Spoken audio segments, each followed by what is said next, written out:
What's up, guys, and welcome back to the channel and to another video.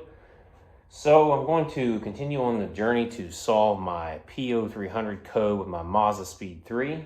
And I'm actually going to go ahead and take a crack at working on the cylinder head myself.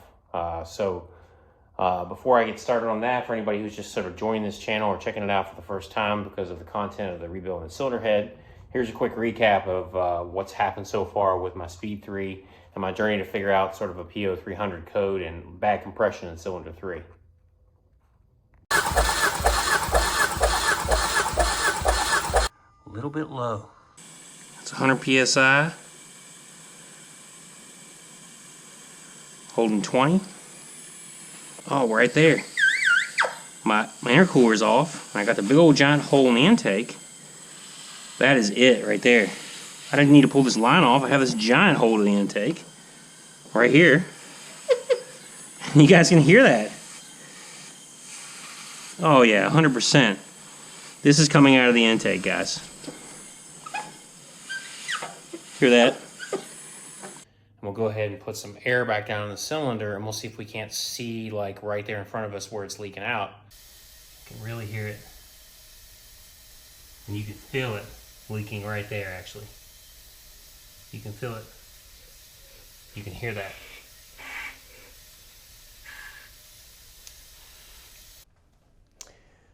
So in my last video, I mentioned that I was debating whether or not I was just going to try to attack the cylinder head myself instead of sending it out to a machine shop.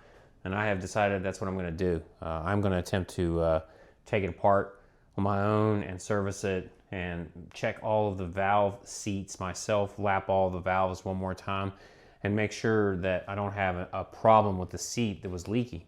But what I'm going to do before that is I'm going to go ahead and get into some cleanup and to some continued diagnosis to make sure I completely understand what went wrong, because I don't want to continue to fix something or do something that's not going to fix my problem. So since I last posted, I have already done a few things with the cylinder head. I've got some tools out here. I'll show you guys. Yeah, I've got some tools out here. I've got a spring compressor tool that I purchased. I actually tried that one and the bigger one that they sell at Harbor Freight, which is this guy over here.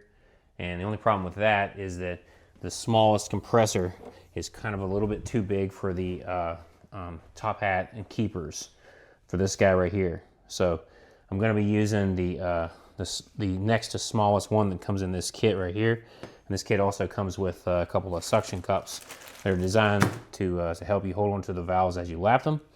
I did go ahead and pick up 2 intake valves in case I need them. They are not that expensive, along with a couple of other things. The first thing I'm going to do is I'm going to clean up some surfaces.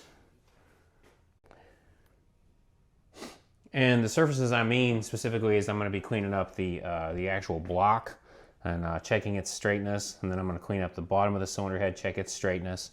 Then I'm actually going to install the cams back on the head and use the proper torque sequence, which I'll go through. And then I'm going to check the clearance on what was going on with the head versus the tappet buckets now, because I've kind of suspect that there was maybe an issue there in the first place with that. Once I check that, then I'll begin to take all of the valves and springs out, and then I will clean up the cylinder head even more, clean up all the valves, check all the seats, lap all the valves, and put it back together with the new springs. So I also went ahead and ordered some new cams because I was concerned about the condition, which I'll talk about more here in a second. But the very first thing we're going to dive into is getting this engine block cleaned up and then checked for straightness. So I'll go ahead and dive into that. All right, guys, we're going to start with some basic cleanup here, and we just want to get some of the carbon chunks off the top, and you don't want to use anything too abrasive. So this is just a nylon brush, and then I might use a brass bristle brush like this, just to barely touch the surface. And then we're going to use some other methods. But the first thing we're going to do is just try to scrape off some of this carbon that's just chilling on the top here. You can see it breaking free really easy. And then I'm going to get in here with the vacuum and suck this up. You want to try to do your best to not push chunks down into your water jackets or oil valleys like so. These are your water jackets around here and your oil valleys where things will go. Yeah. The natural circulation, once you put the engine back together, will move that stuff around, but of course you don't want any massive chunks in there. So just a little bit of like scuffing around the edges to get sort of the biggest bits of carbon off of here. You can kind of see it coming off there.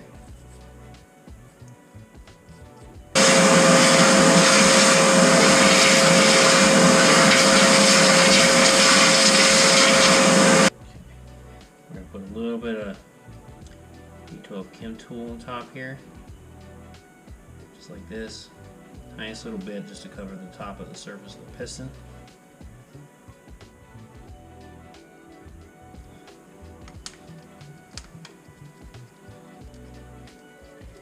Keep in mind, guys, this is only 25,000 miles on this engine.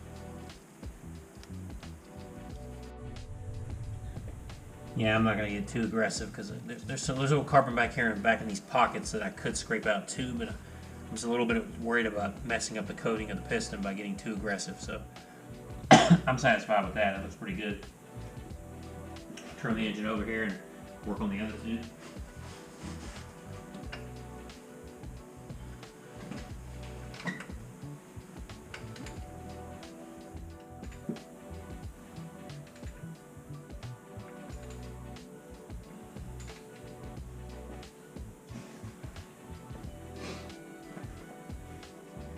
Gives me the opportunity to see the bores too. They look good and clean. Carbon around the edge and the top. Go ahead and get out of there.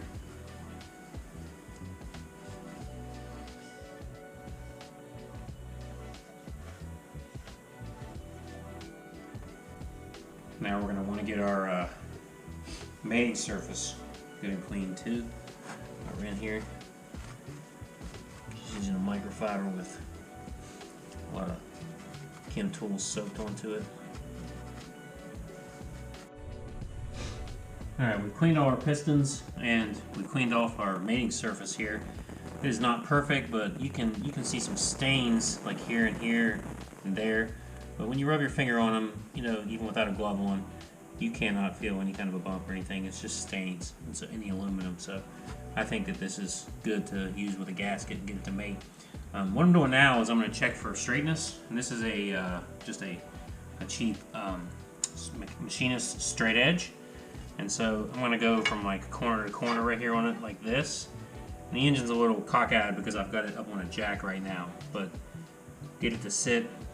And then we're going to take some feeler gauges all the way down to like the thinnest one that I've got here on this set, trying to hold this in place. Not too much pressure, but we're basically just seeing, like, you would see right away if there's light, you know, coming through one surface versus another. You want to do this like in several locations just to make sure basically that you're still flat. And I have not had any events on this thing to create any kind of warpage. And so here in a minute we're going to do the same thing with the cylinder head because we want to make sure that it's good as well. But this is looking good to me. Alright guys, so before I start tearing this thing apart, what I'm going to do is continue to diagnose my actual issue and, you know, to make sure I fix it correctly. So, you know, what I had going on was air leaking out of cylinder 3 on the intake valve side. So this is, the head's upside down right now, so that's 1, 2, 3. This is cylinder 3 right here. And I had, like I said, I had air leaking out of this cylinder.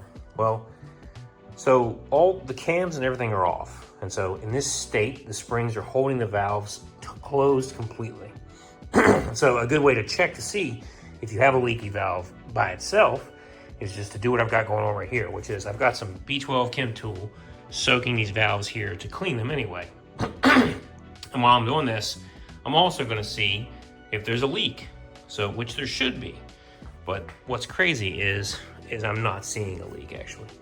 This has been sitting here soaking here for a few minutes, and even on cylinder 3 right here, I'm taking a paper towel and just kind of touching right here, and it's dry. And there's some dirt there still needs clean, but it's dry. And so both intake and exhaust side, a little extra light, is dry. Now, if this one was leaking, I should see a little stream of the chem tool coming out right there, but I don't. So what this is leading me to think is what someone else commented in my video back when I started leaking, which was my valve lash was actually not perfect. And so even when I was top dead center, you know, compression stroke, and the valve should have been totally closed, which is when I was checking the compression, you know, I think somehow it's quite possible that one of my buckets was not quite perfect on this one right here that I've got circled. And I still had the valve cracked open a little bit. But what's strange is that the car ran perfectly for 20,000 miles with no misfires or issues like this, and then all of a sudden it started. So I did have a look too at my cams while I had them off. And this is 1, 2, 3. This is my number 3 lobe. And the top of this journal right here does not look that great. So, and you can see they've all got a little bit of scoring on them. So I did go ahead and make a decision to buy some new cams too. So those are actually still on the way. But for now, we're gonna dive further into diagnosing my situation here by flipping. I'm gonna clean off this B12 chem tool, do a little scrubbing, and then I'll get back to you and show you what it looks like. And then I also, I'm gonna flip the head over, put the cams back on, the buckets back in, and I'm gonna start checking all those clearances to see if they actually were off somewhere. So, just gonna do a little more.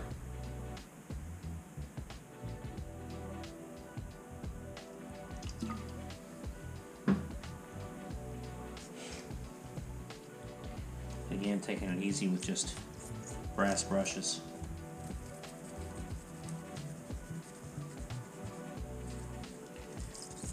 Brass brushes, plastic razor blades.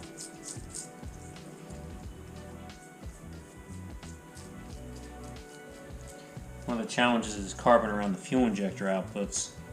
You gotta get down in these little holes here, scrape out any carbon buildup there.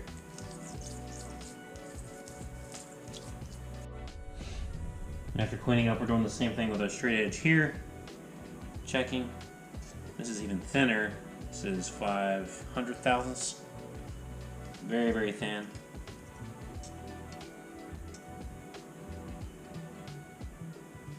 Again, I cannot see any light in those spaces. Checking a couple different directions.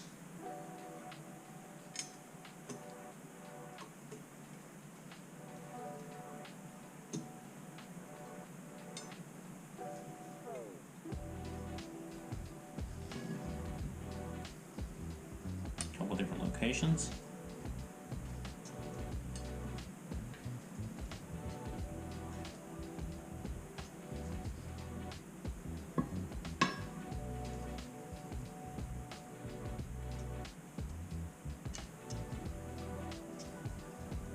This is looking good as well.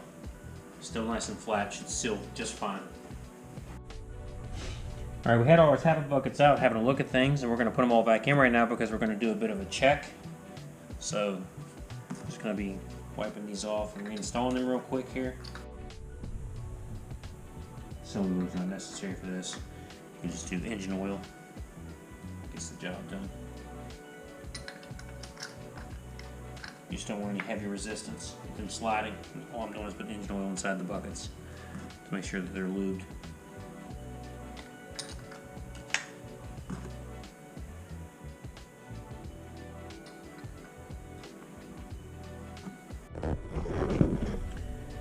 So in a previous video I may have misspoke about taking off cams and putting it back on, and it's really important that you do follow the correct procedure for this. So basically when you're tightening, you're going inside out, and when you're loosening, you're going outside in. You don't ever want to go from left to right, and that's because as you decrease or increase pressure on the cam, if you're going from left to right and this side is still incredibly clamped down, you start loosening this side, it could crack in the middle or somewhere in between. So that's why you just have to be careful. But I have the intake side facing me, so this is my exhaust cam I'm sitting on here. And I am going to turn this over a little bit, so I'm I'm going to go ahead and put a little bit of oil in the head journals here and here and here, just to be safe on both sides. Yeah, it can be a little messy, but trust me, it's worth it. You don't want anything to bind. And these cams are pretty spent. Like I said, I'm going to be upgrading to some new cams. But what I'm doing right now is trying to establish a baseline here to understand if, like, my valve was actually leaking because of the tappet bucket spec when my valve lash was incorrect beforehand. So I'm going to put all these cam caps on, and I'm going to follow the sequence to torque these, and that's what I've got this screen right here set up already to reference for myself, so I know. Actually, that's 2.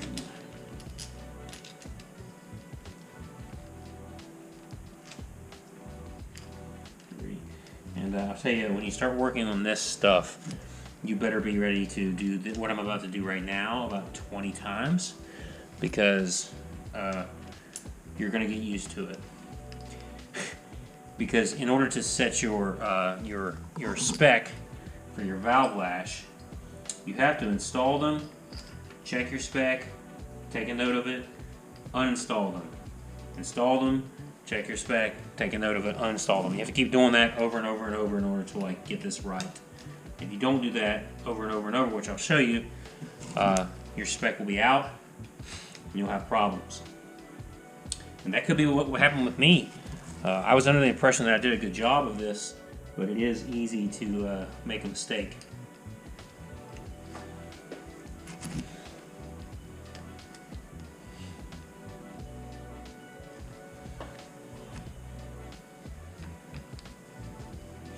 When you do your final install too, this final cam cap over here that covers your lobe for your high pressure fuel pump, this one has to have some RTV on it because it will leak out otherwise. So what I'm going to do now is I'm going to just try to run these down a bit with my fingers first in the socket. And then I'm going to run them down with an impact, not down with any kind of torque. And then I'll be following the torque sequence for these.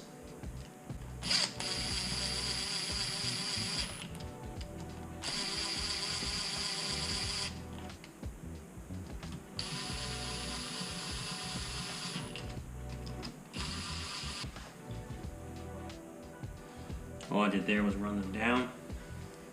Now I'm actually going to start to move on to the first sequence of torque, which is, the first step is going to be 45 to 79 inch-pounds, which is a radical range. So I'm going to go all the way to 75 inch-pounds.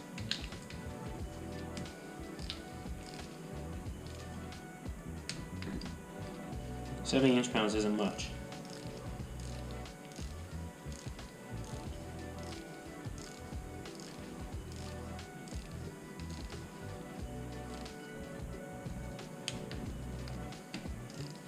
Our next one is going to be 11 to 12 foot-pounds, which is also not much.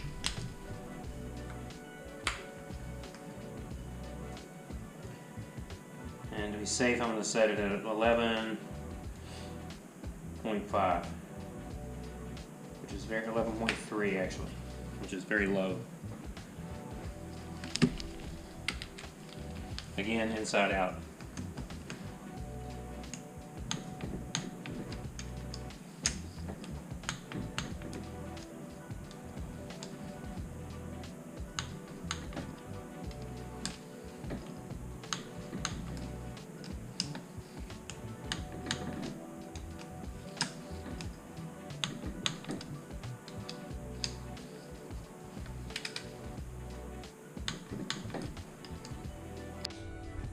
Alright, so like I said, now we're going to actually check our clearance spec to our tappet bucket from the cam lobes. And something that always kind of threw me off is that if our best sort of document for this is the corkswort document for how you are supposed to check your clearance between the cam lobe and the tappet bucket.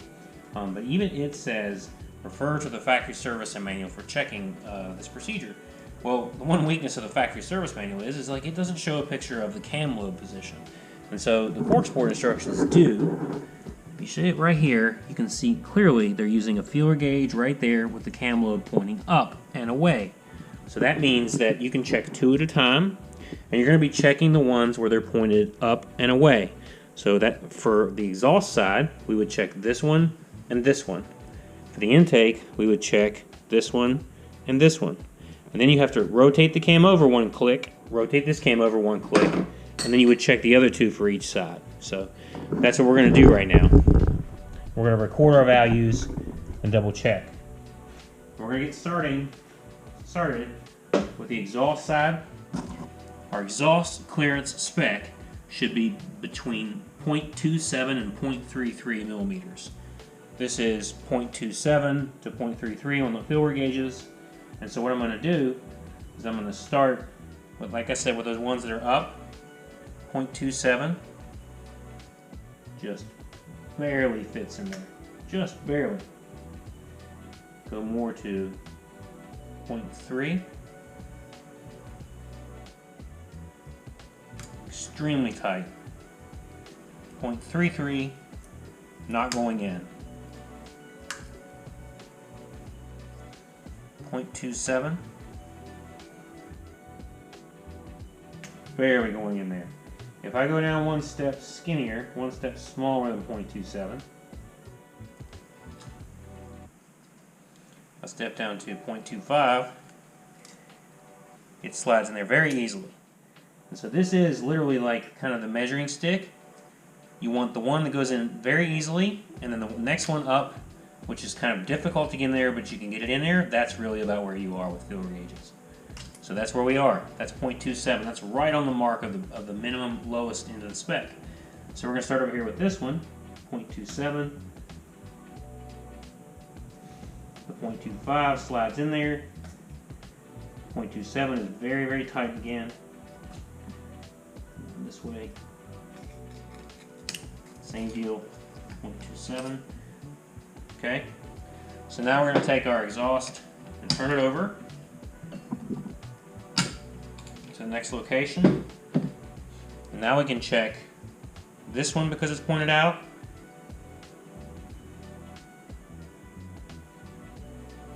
.27 down to 0.25. Slides in there easy, easy. 0.27.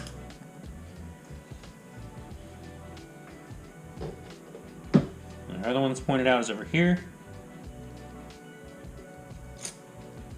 0.25 is easy. 0.27 barely goes in. 0.27 barely goes in. Same deal. Okay, now we're going to the intake side. That spec is going to be 0.22 to 0.28. So I'm going down on my feeler gauges here a little bit.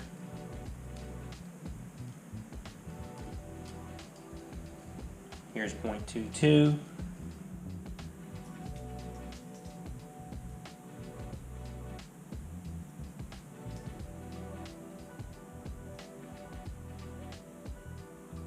.25, 0.27, and 0.3. So we'll start with 0.22. Looking for our ones that are pointed out like this, and here. 0.22. Okay, that slides in super duper easy. And this is my one that had the problem right here. So if we go a little thicker,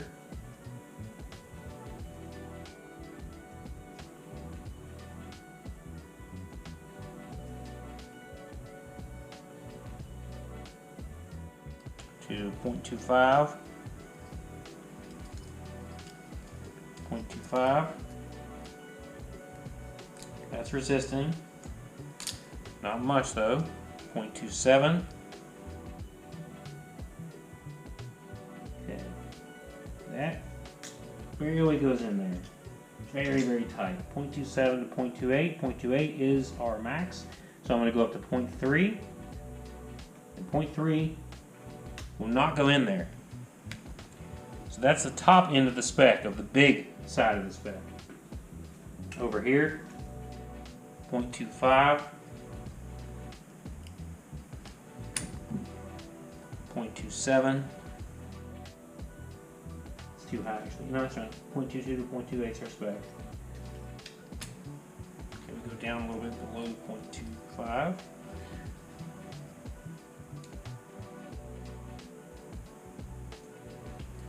Go down to 0.22. Yeah, it goes in really easy.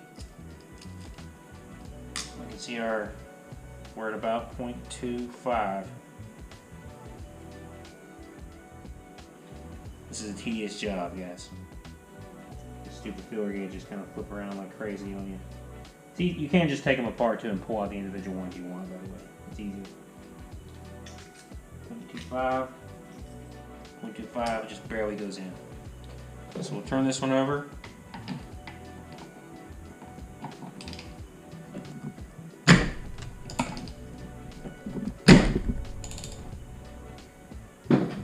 Okay, we just did these two. Now we're going to do these two. So 0.25 on the intake. Barely goes in, down to 0.22. Easily goes in.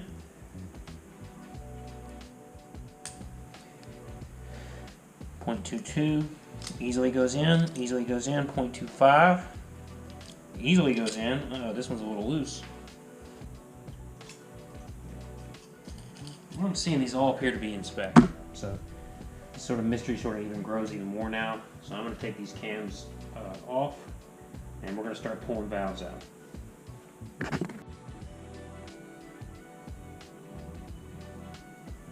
Alright, so I bought a variety of tools to get this job done, and some of them probably not necessary, maybe even some of them going back.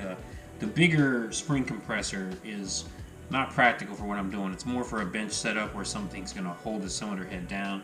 This good old clamp works just fine, it's just really slow. I settled in on the 23mm size compressor right here because there are definitely some options for different sizes. So also as you start to smash the spring down, you can kind of see the keepers come loose, and then you're kind of using like a pick or something really kind of tedious in there to get them out. I had some other spring compression tools and everything else to be used with a hammer, but this seems like the best solution so far. So I've already got one out, and here in a minute I'm going to go ahead and get the other one out, and I'm going to go ahead and move on to getting the valve seals out while I have them out too. So it's a bit of a challenge to get this thing in position. But you're getting the bottom one there on the valve itself, in the middle of it, relatively, and then this thing kind of sits right around the ring of the outside of the top of the top hat, whatever the proper term for it is. I'm calling it that. Sorry. But you can crank it down, and it will start to spin eventually and go down, just like this. Now that you get it compressed, turn it around so you get some access through the window. In here with a pick, and your keepers will pretty much just stick. You can help yourself out by magnetizing the pick a little bit to get them out, but that's not going to help you when you're putting them back in. Keepers are out just like that. That's what they look like. Now you can decompress your spring.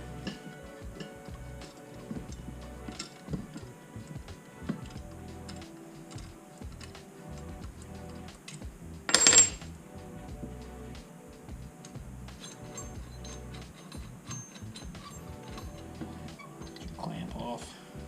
You got your top, your retainer, top hat sitting in your spring. Taking note that the skinnier side of the spring goes to the top. That's where your retainer sits in there. Keepers go in there.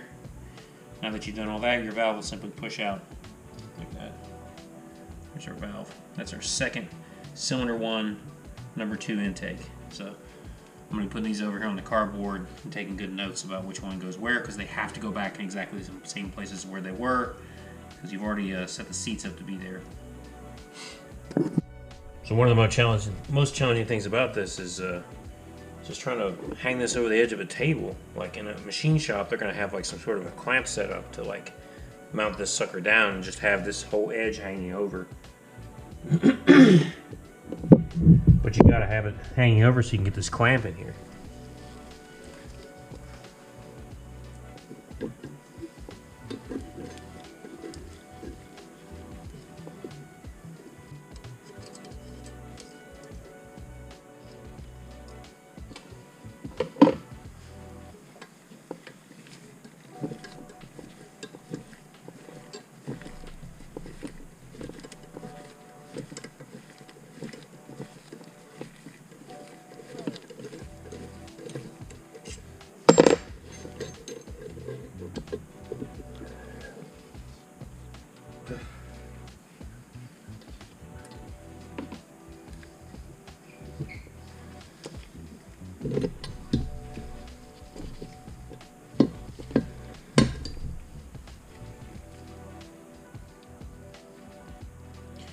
See our carbon build up there on that?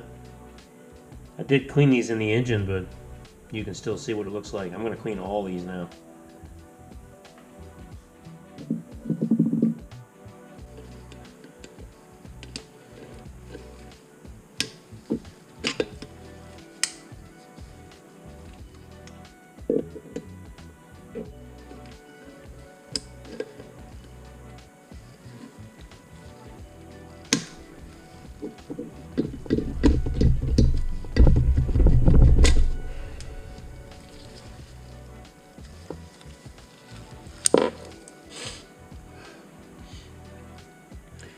Alright, we got all the intake valves out, all the springs off, all the retainers off. You can see we've got our stem guide seals off too. If you look down inside there, you can see just what the metal, guide tube looks like. So we're going to flip it over now. Have a look at our seats for the intake side.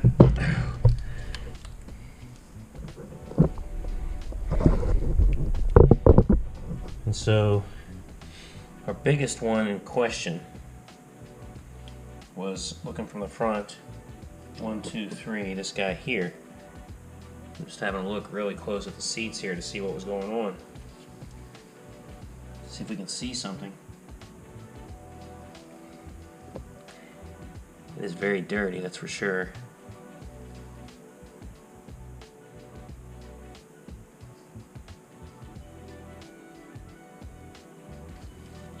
Look at the seat. I'll clean this off a little bit and see what I can see underneath.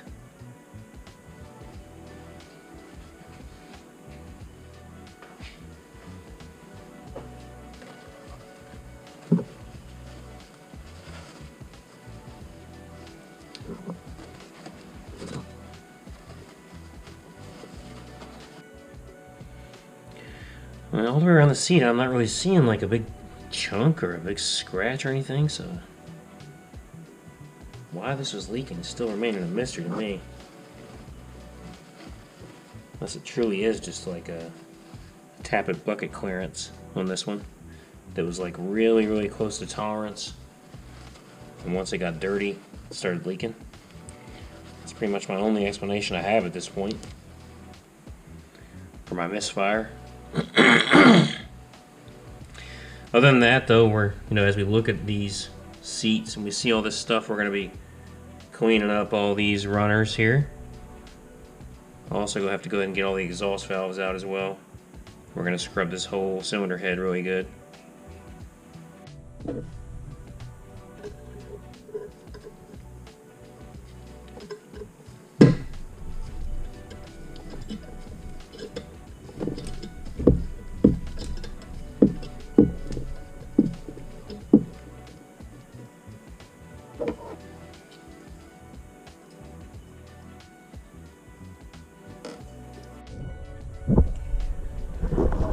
Now we've got all of our valves out.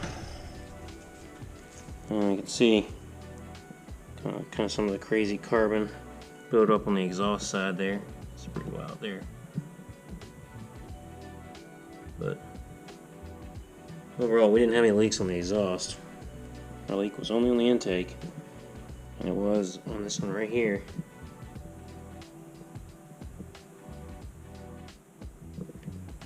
Well, we're gonna get this whole thing cleaned up now.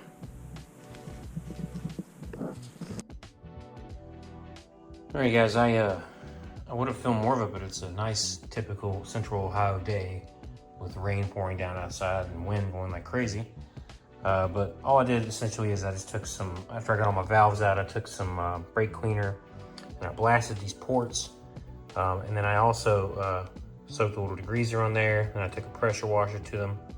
The exhausts still have a little bit of buildup inside, but the intakes are all getting pretty clean. And just to keep in mind, you know, what I'm really looking for here is really clean, you know, nice, you know, mating surface for the valve, you know. So what I'm doing now is I'm going down the intake side, and one by one, I've already gone through this one, and this one, and this one. And I've already cleaned it out. And I've just got a microfiber here, soaked with some the B12 Chem tool on it. I'm just getting in here and trying to like really rub out this mating surface to get it really, really clean. Especially on the intake side, because that's obviously where I have my leak. But I'm still not seeing any kind of imperfection on the number 3, which was this one here. So I'll keep working on this and get this whole thing cleaned up, and then I'll start working on the valves, actually cleaning the valves. After a few different methods, this is the one that I like the most anyway. You can see how crappy that one looks right there.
Moving on to the exhaust valves.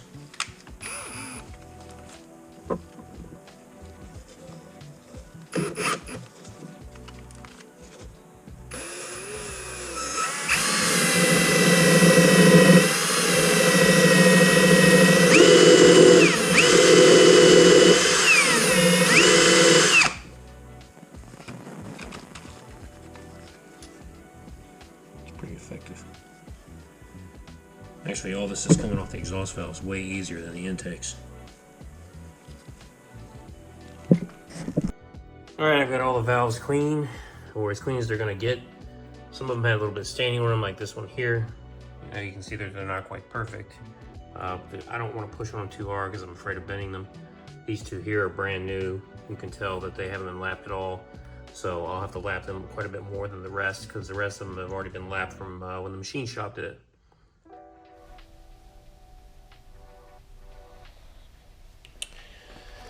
So my exhaust valves should need the least attention, so I'm going to go ahead and start with them.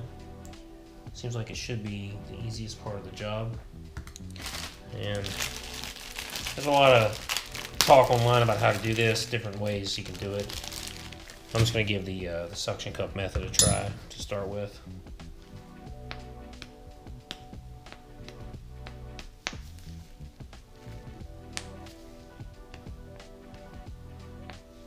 See how it goes. But I'm just going to put a little bit of this grinding compound in here. Sort of smear it all the way around.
So after lapping my first two, you can see this ring right here where it's been cut a little more into the metal right there on both sides.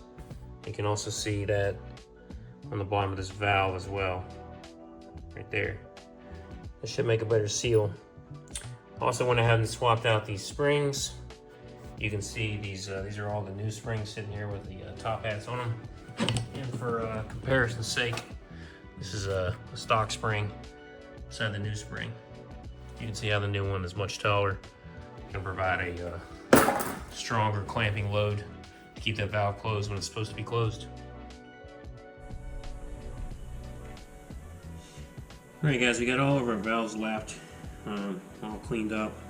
Got the cylinder head over here, and I cleaned up the bottom, the top.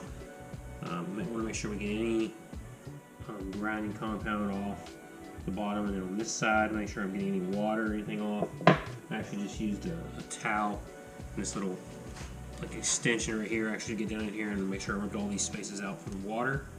And now, since I've got this apart, I'm going to do my I'm going to install new valve seals. And so these are your valve seals. The exhaust ones have a gray top. The intake ones have like sort of a greenish colored top. You can double check the part number if you're curious about which one's which. But it just so happens that this lug nut adapter, wheel adapter thing that I have fits like right over the top of the valve seal. So then I'm just going to be pushing them down on here just like this, basically, on top of the guide. I'm set them down in here, and we'll work on the exhaust side first here.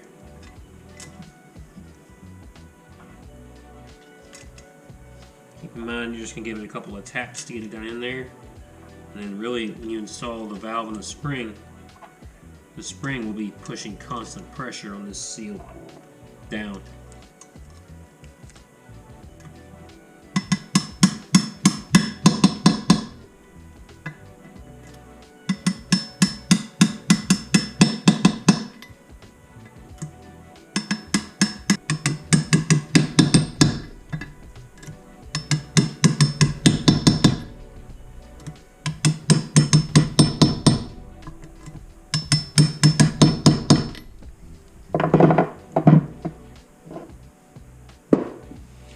So our seal's installed. Now we're going to put our valves back in the head. And once again, they have to be in exactly the order that they came out. They have to go back in the same holes, and of course they're going to go back in the same holes where you lapped them from to make sure they seal.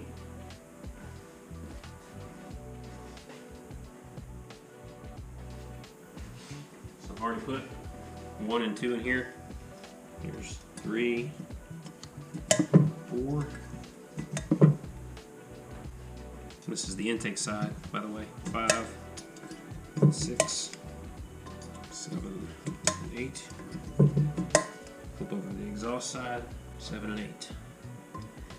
Don't worry, guys. When I do the springs and get all this done on top, I'll pour a bunch of oil down in the seal and everything else around the valve to make sure, long before we ever think about starting it up or anything like that.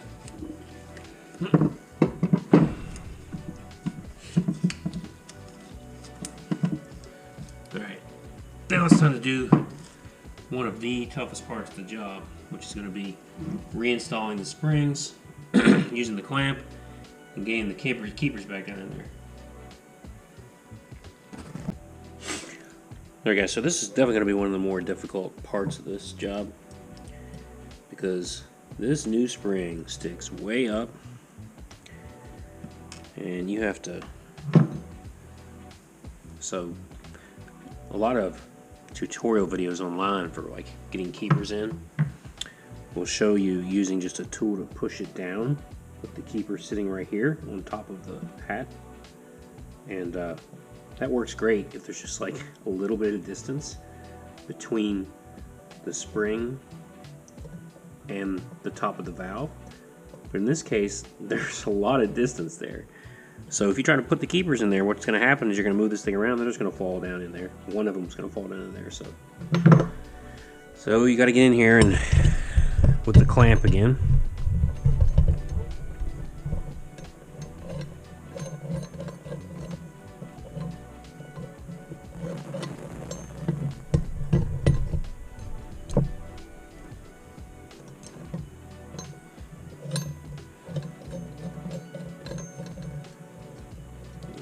Line your clamp up on top of your retainer. And you got to be careful, because as you start to compress the spring, it's going to wobble around a little bit. And so you'll hear it kind of make a noise like it just did, where the beginning of the retainer starts to pop on the top of the valve. You got to get that in there, or otherwise you could definitely push this clamp hard enough to bend the valve. And you don't want to do that. So then now you're just going to smash down the spring.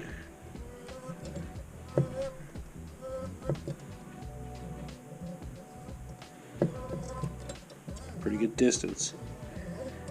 Where you got clearance. You can see your line.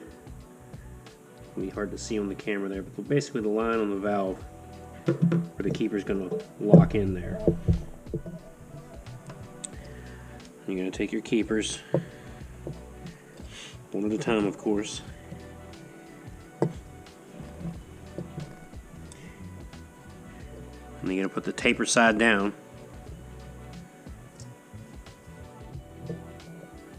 This is where earlier I was using this hook tool that I had magnetized quite a bit.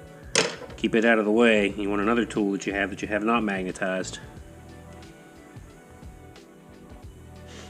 And this is definitely not going to work on the first try, but you're going to get your other keeper on the other side here. Try not to let it fall down the side.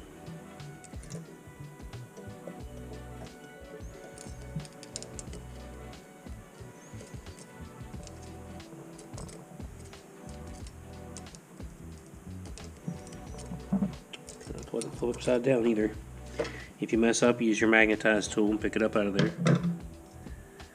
Go back to your unmagnetized tool, just like that.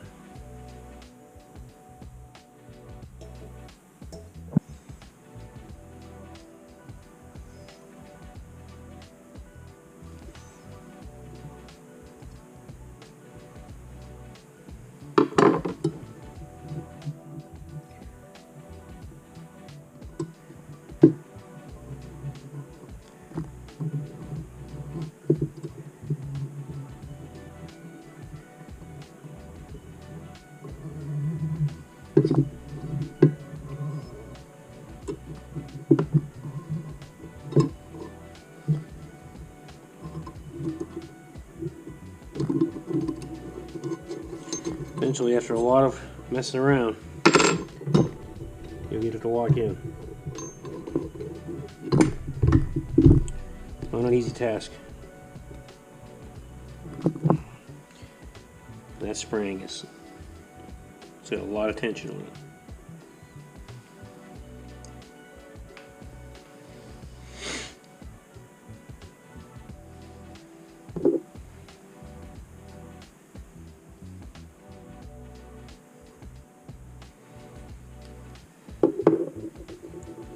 All right, 14 more to go.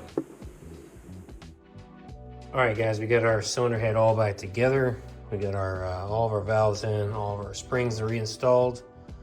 And so right now what I've got going on is I've got some water sitting actually on the tops of all the combustion chambers here to double check to see if we have a leak again, which we didn't have any leaks before we started this, and so hopefully we didn't do anything to generate any leaks. But looking pretty good so far. I look down my intake side here. No water coming out. I'm sitting here for about 10-15 minutes. Okay. Same for the exhaust. Dry all the way in all the ports. Looking good. Ready to move on to putting the cams back on these and checking clearance for the buckets. All right, guys, so I've had this car apart now for a month, which you can probably tell by my outfit changes and everything else. But, you know, when I took it apart, I looked at the cams and realized the cams are not perfect. So I ordered some cams, and, you know, that was a month ago. And I still don't have any idea when they're coming or if they're coming at all. So I need this car functional and out of my garage. So I'm gonna go ahead and put it back together with the stock cams. And, you know, otherwise I've essentially rebuilt the cylinder head by cleaning all the valves and upgraded valve springs. So I will also go ahead and show you guys the procedure for checking your tappet buckets, checking your valve clearance. I'll go through that actually right now, but I'm gonna put this head back together with the stock cams for now, and then maybe if I can actually get aftermarket cams down the road, I'll put it back together with those, or I'll get back in there and change them out rather. So. Okay, guys, so we're back at this stage again, and what we're doing is just like we did before, where I tightened the cams back down, and you have to follow the sequence for proper torque. And for tightening, that's going to be inside out. So you're going to start, you know, here, and then here, and then here, etc., because you don't want to go from one side to the other. So that's what you have to do for tightening them down. But what you're going to do is, Cork Sport has some of the best instructions, like right there about. It shows you your factory tightening sequences, and it also shows you your first and your second pass on what you should do for torque spec. And so we will be following that as well. But after I get the cams down, what I'm going to do then is I'm actually going to measure and double check again those clearances, you know, that distance in between the bottom of the lobe at its lowest point and the tappet bucket down inside of here. And then I'm going to go over here to this cardboard I have, where I have all the tappet bucket numbers written down from the locations. And I'm going to write those clearances that I checked. Then what I'm going to do is I'm going to move on to actually another computer that I'll have to show you guys that actually have Microsoft Excel installed on. And on that one, I have a spreadsheet open where it's a very useful spreadsheet, and I will attach at least a link to it or something in the description for this video. But essentially, you know, you're going to put in there what your clearance measured was, what your current tappet bucket is, and then what tappet bucket it thinks that you need to install. Another extra step you can do in that as well is actually measuring, double checking the tappet bucket itself to make sure it's not worn down. But I'm just, for these purposes of this, I'm just going to do those two main steps I talked about. So again, I'll be tightening these down in the torque sequence, checking the clearance, writing down the clearance, taking all this information, going to a spreadsheet back at another computer that I'll show you here in a minute, where I'm going through each one and telling it, here's the bucket we have now, here's the clearance we have, and maybe possibly here's a different bucket we need to have. For me, there shouldn't be any different buckets because I didn't change anything except for the valve springs, but we will see what happens. All right, so we got all our numbers here. We get all our measurements we took from intake and exhaust, clearances from cam, lobe to tappet bucket. And so what we're doing now, just so you guys understand, like the way that I'm measuring these, the way that the instructions say to check them, you're putting the lobe in a position where the peak is away from the tappet bucket. An example, cylinder 1 here, and when you're checking these with feeler gauges, what you're looking for is you're gonna have that one that essentially will slide in there quite easy, like an example 0.09, like this. And then you'll have to go up to the next one, 0.10. And that one shows resistance, but it will still go in there. It just shows quite a bit of resistance in the process. And that's where you are. That's the way that I measure these. Like an example, that one right there, cylinder 1, the right side tappet bucket here. If I'm counting these, that's 2. Right here, I'm at 0.10, on the feeler gauge. So that's the way I got all these numbers, just for anybody who's trying to do the same job. All right, guys, I've switched over to another computer, and really the only reason I switched over to this computer is because it has Excel on it, and the laptop I was using out in the garage does not. And so what I've got here is a spreadsheet that's extremely useful for Mazdaspeed 3s when you're trying to figure out your necessary changes to tappet buckets in order to have proper valve lash clearance. And so this is just a picture of what I wrote out there on the cardboard, and you can see in this image each of those circles is a tappet bucket, and each of these numbers above the circles is the number on the inside of the tappet bucket, which is just an indication of the thickness of the tappet bucket. Up above it is, I know this looks like scribble, but these are written down measurements of what I noted as clearance for each of these. And this is after I changed all the springs, cleaned all the valves, and after I reinstalled the cams and then torqued them down to sequence.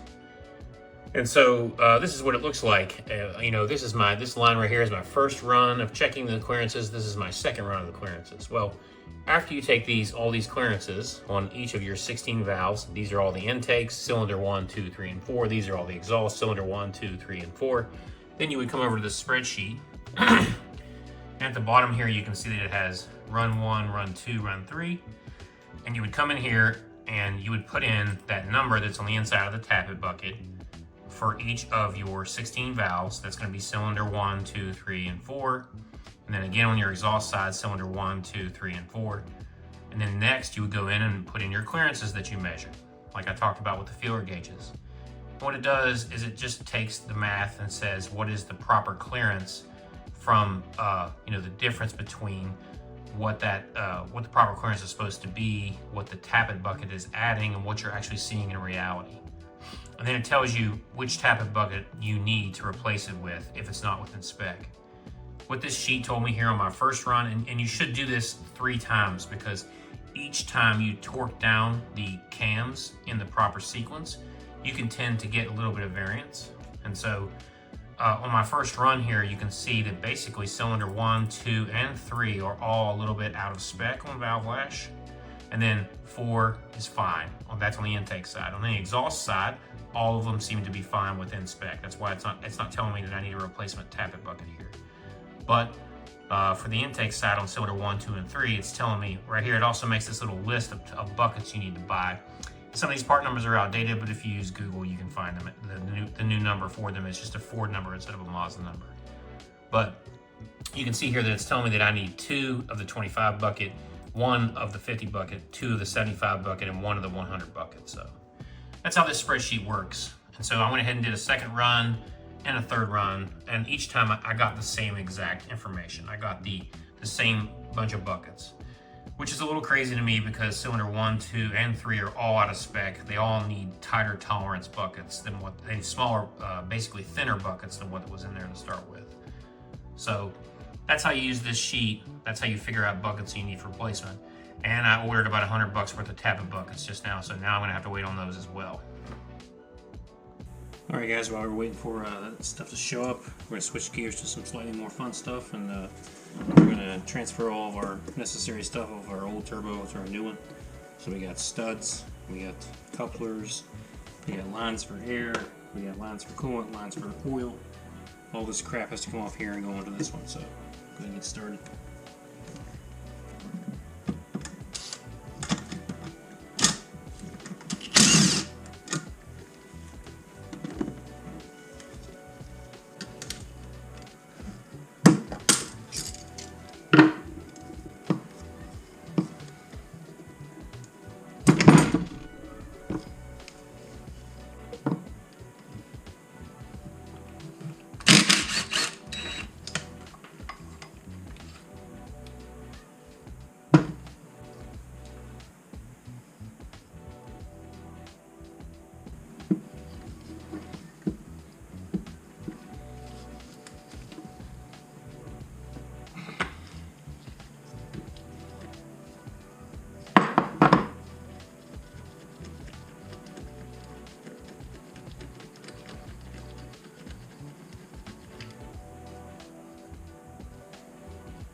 Pretty much ready to go.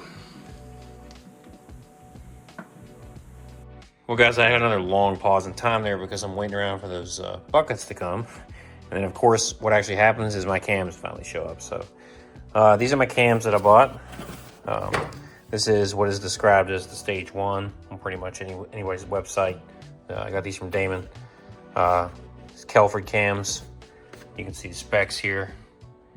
This is the most mild grind difference. This is the 247-A, and like I said, this is the most mild difference. It says it can be used to with stock springs, but I'm actually running the upgraded spring, and then mild turbo upgrade, which is appropriate for me running a BNR S3. So let's go ahead and get these unboxed. There's our brand new cams. Of course, you can see my intake here with my extra low for the fuel pump. If there's any markings that they particularly put on there, right here. My exhaust. The first thing we'll have to do is transfer over the my VVT here, and then the exhaust cam sprocket there. So get on it. All right, we've got our exhaust and intake sprockets or VVT gear attached to the end here. 75 foot-pounds, brand new washers on those, in case anybody's watching. That's this part number right here, actually. So that's not gonna be the same as the washer that goes on the crankshaft. It's a different one that has little little markings on the inside. It's actually covered up by cardboard on that in the packaging, but yeah, I threw away the old ones because they're a one-time use. After that, you are supposed to toss them, but they look like this. So that's what goes in between your exhaust cam sprocket and your cam, and goes in between your intake VVT gear and the cam here. But got them all back on here. I'm gonna tighten them all down. Same sequence. I'm gonna have to check all my measurements again and go through that whole sequence of events again to see if there's any different type of buckets I need now. All right, guys, so we got our our cams back together and on the cylinder head and everything else, and I went through the torque sequence and I measured all the clearances again. And of course, that resulted in a couple of different tappet buckets that I need, and so I'm waiting forever on those tappet buckets. But in the meantime, I'm going to go ahead and clean up some more stuff in the engine bay and go ahead and get the cylinder head and everything back in the engine bay and get it all back together all the way up to the point where all I need to do is get those other tappet buckets, check clearance one more time, and put the cams back in. So, because that can be done with the head in the car. So, here's a look at like sort of what I've been doing in the engine bay to get ready. So I went ahead and installed this aftermarket oil supply line from Graveyard. This is like the earliest version of the one that they sell. And I don't even believe this filter is actually directional. It has no errors or anything. I took it apart. The filter is the same whichever way you put it in there. But it, of course, mounts up underneath of the alternator. That's where your output is for your oil. And I had to take the alternator off to get it on and then put the alternator back on, which is a bit of a pain, but something you got to do. Some other stuff that I did to get ready to put this all back together would be cleaning up the surface of, I'll show you with the light here. Cleaning up the surface of the mating surface here for where the timing cover is going to go. All along down through here, along this edge, along the top, and along this edge over here, I went ahead and scraped and got all that nice and clean because I'm going to be putting gasket maker back on that surface in order to like make sure that it seals. And then of course I've got my head gasket up here ready to go. And then down here underneath, something I wanted to point out that you absolutely want to do if you're doing this job because they are a one-time use, but your crankshaft has 3 friction washers and one sits all the way back behind the chain right here, which goes to your oil pump gear. And so your oil pump temperatures and everything have to come off, and you have to take that off as an assembly and put it back on. And the next one goes in between that oil pump gear and then this outer sprocket. And finally, the third one goes on the outside right here, which presses against the cover. You don't want to do this job unless you replace those washers because you will have slip. You'll slip timing. So, but that's underneath. And so all this is ready to go. And I'll show you what I'm looking at here over here with the actual cylinder head and everything else I've got ready to put back in here. So I don't think I've ever seen anybody do this before, but I'm going to try to do this kind of all at once. And I've actually got, what I've got here is the cylinder head, my new cork sport manifold torqued down to the cylinder head with a new gasket installed here in between. I've got my turbo with all my fittings already ready to go on it as well. I've got that attached, and then I actually also torqued down here as well with the new hardware that came with it. So I've also got my new hardware ready to go right here for my downpipe connection, but I may have to enlist the help of a friend, or I might try to do it on my own. I'm going to try to pick up this whole thing right here and sort of set it down just right on top of the dowels and the and my gasket right there as to not crush or destroy anything. So one other thing that I noticed while I was in here, which is one of the great things if you have the front mount intercooler kit, is that I rubbed a hole in my AC line right there. So I had to also order a new AC line, which will be super fun to get that connection off the firewall off soon. So, but hey folks, it's Chris from the future, here to tell you that this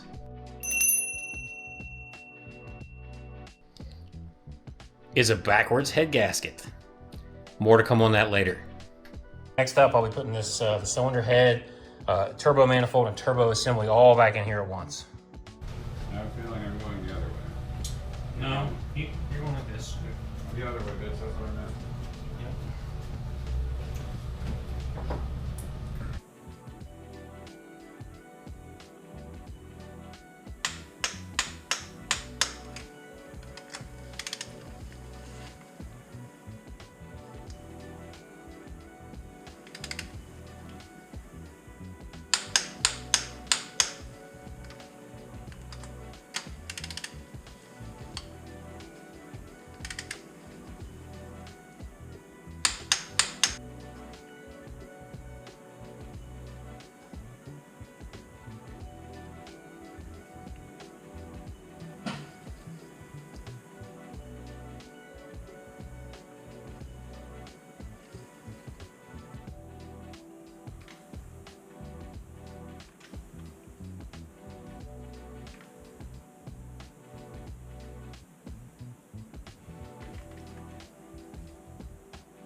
That's it, guys.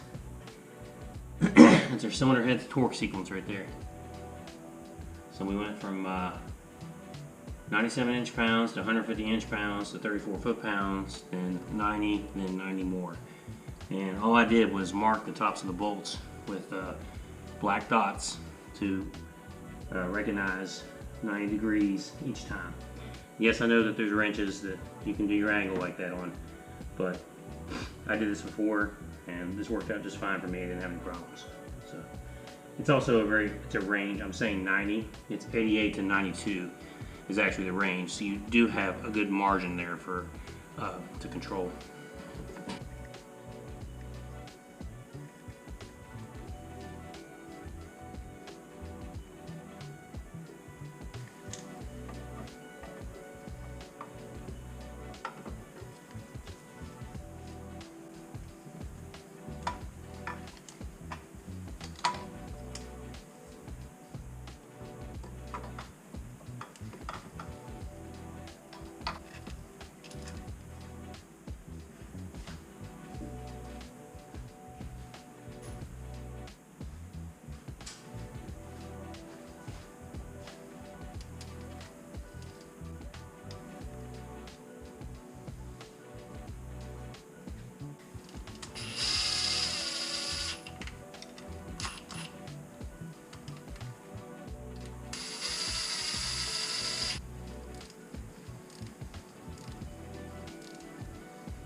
All right, so I've got my plate in here with my cams locked, and I've got the pin all the way down in the very back of the motor back here for the timing.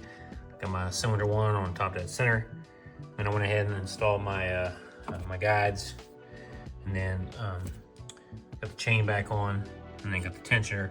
And I pulled a pin back out of the tensioner. So now I'm ready to move on to my timing cover here. I get some new epoxy on there, get it going.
All right, guys, we'll skip ahead a few steps in our journey here to getting things back together.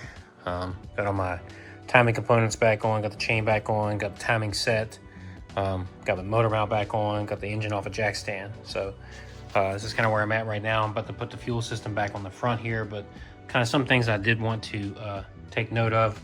for anybody who attempts to do this job, if you are switching to the Cork Sport turbo manifold, one thing to note is that if you're running an aftermarket downpipe and it has multiple outputs for the O2 sensor, there's going to be one that is definitely to the top, and your Cork Sport manifold is going to be so tight on clearance to that you're not going to be able to use that. That's where I had, you can kind of see there, the one on the top is not usable. That's where I've got it down on the lower position now.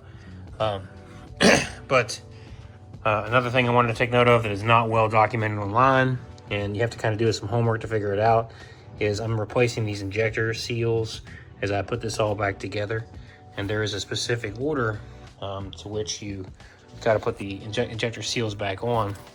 And if you buy this GB kit from Graveyard, it comes like this. If you go looking online, you'll recognize like that there's really only like 4 pieces in most of the seals kits. Well, there's 5 pieces in this kit, so that had me confused for a second, because you can see there I've got 5 pieces, but the reality is this is your expectation to use for the factory seal on the inside of the injector. So you don't need this if you're doing this job. You just need these 4 pieces. Just a quick note, anytime you're taking the rail off to do these are not expensive, and you really should do it to make sure you got a good seal onto your rail right here. So, all right, we can start to get this intake manifold back in here now.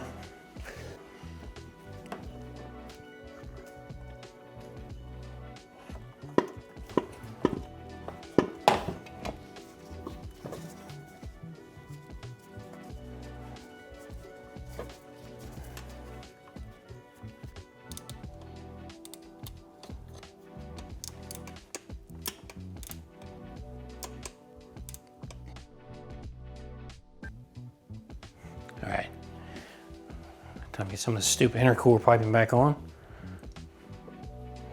As if I can remember which way it goes.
Just FYI, if you're ever doing a build on this car and you want to go to a bigger turbo besides the stock, anything BNR, and you're going to use a 3-inch, 3.5-inch or bigger intake, you're going to want to go to a 51R battery.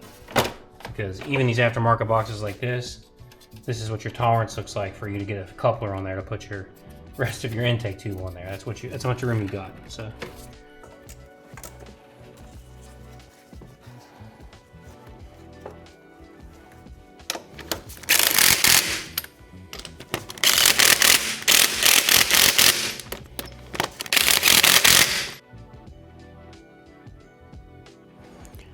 Okay, so something I'm really concerned with is priming the engine with oil before I actually go ahead to start it. So I want to squirt oil up the top of the engine. So I think what I'm going to do actually is pull the fuel pump fuse and just let it turn over a little bit.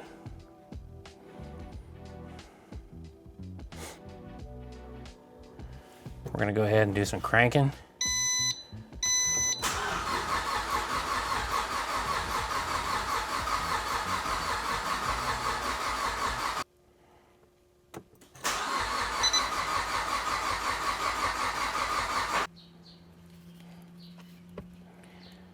All right, so pretty much here goes everything.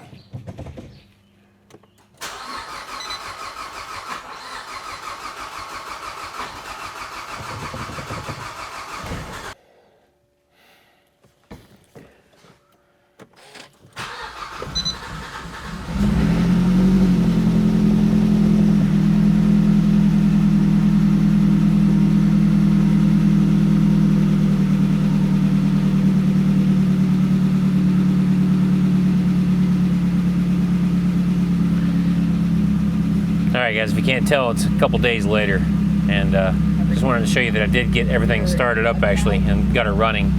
It's just, there was definitely a lot of challenges involved in that, and I'll talk about that here in a minute, but having a look here, this is what my idle looks like now, and watch. Initially when it first starts up, it doesn't see knock, but something I'll talk about here in a second is that these aftermarket springs, they make a lot of racket. The stronger, stiffer springs are a little bit louder, and that's something that I've done a little bit of homework on, and it's pretty common. But here, show you guys what I'm talking about.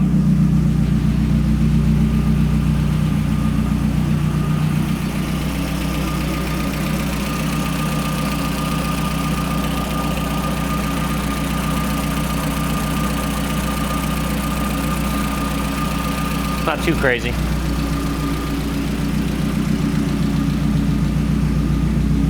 I don't know if you can hear in the audio, I've got a mic on my shirt. But one thing I've noticed is on initial throttle and takeoff, and I'll do a little bit of driving here in a second, I do get like a little bit of knock. I get knock all the way up to like 8 sometimes, but it's like, I don't even think it's real. It's not affecting the performance or doing anything. It's just, I think it's just noise that it's hearing. I don't think it's actually like real knock, so. Now that I've got it running again, we'll go for a quick drive.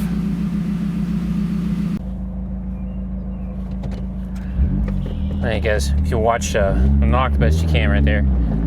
See, like in low RPM, jumped all the way up to 8 for a second there. 7, 6. But there's nothing really happening with the engine. It's not really missing.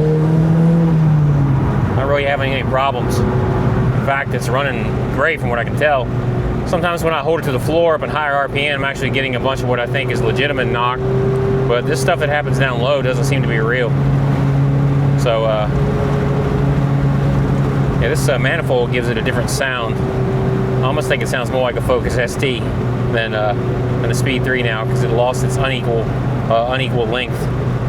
But I still like it. It's more efficient.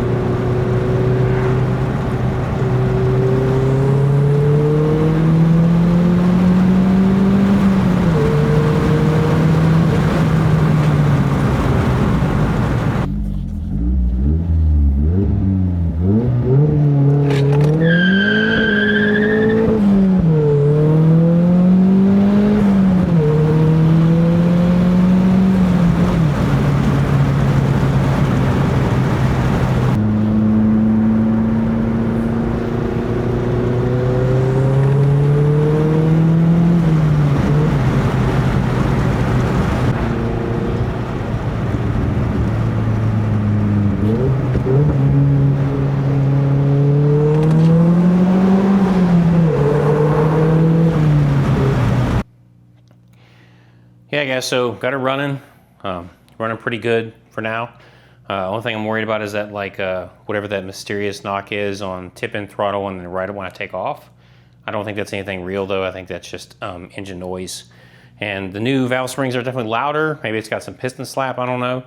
But yeah, so earlier you saw me allude to what happened with the head gasket, and it definitely went wrong with that. For a moment it had me freaked out because I had the head gasket on backwards, and so everything you saw me do in this second half of reassembly of the engine, I did twice, because with the head gasket on backwards, 100% it was squirting oil up the top being blocked, and then it was just squirting it straight out the front, and that looked like this.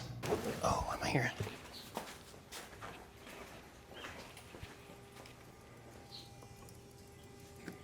Oh, we got leaks.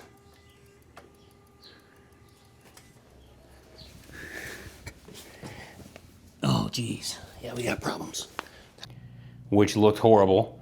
And so at that point, I had to rip the cylinder head off for the second time and go back and kind of buy a new cylinder, or buy a new head gasket rather, and then put everything back together. So, but I do have it back together now. It just took me another extra day or two to get it done, and I'm going to wrap it up for this one. You know, please give me a like or subscribe. I don't think there's too many cylinder head rebuild videos for this car out there, so hopefully this one will get a few views. See you guys in the next one. Thanks for watching.